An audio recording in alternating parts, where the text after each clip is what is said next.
Welcome to Daily Scripture Reading. I do not own the rights to this music. Esther chapter 6. This is the King James Version. On that night could not the king sleep, and he commanded to bring the book of records of the Chronicles, and they were read before the king.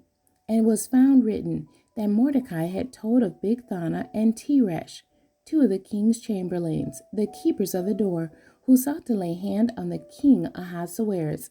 And the king said, What honor and dignity have been done to Mordecai for this? Then said the king's servants that ministered unto him, There is nothing done for him.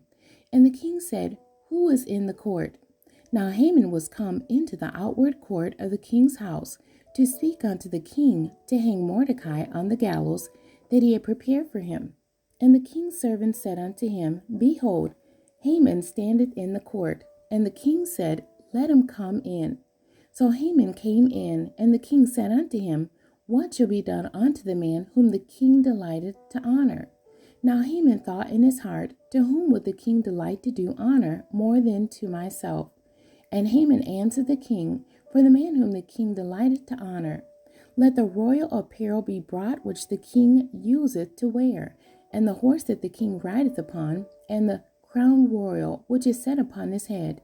And let this apparel and horse be delivered to the hand of one of the king's most noble princes, that they may array the man withal, whom the king delighted to honor, and bring him on horseback through the street of the city, and proclaim before him, Thus shall it be done to the man whom the king delighted to honor.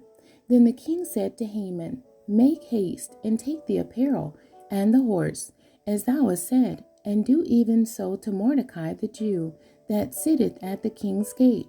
Let nothing fail of all that thou hast spoken. Then took Haman the apparel and the horse, and arrayed Mordecai, and brought him on horseback through the street of the city, and proclaimed before him, Thus shall it be done unto the man whom the king delighted to honor. And Mordecai came again to the king's gate. But Haman hasted to his house mourning, and having his head covered. And Haman told Zeresh his wife and all his friends everything that had befallen him. Then said his wise men and Zeresh his wife unto him, If Mordecai be of the seed of the Jews, before whom thou hast begun to fall, thou shalt not prevail against him, but shalt surely fall before him. And while they were yet talking with him, came the king's chamberlains, and hasted to bring Haman unto the banquet that Esther had prepared. The end. God bless you, and thank you for joining me today.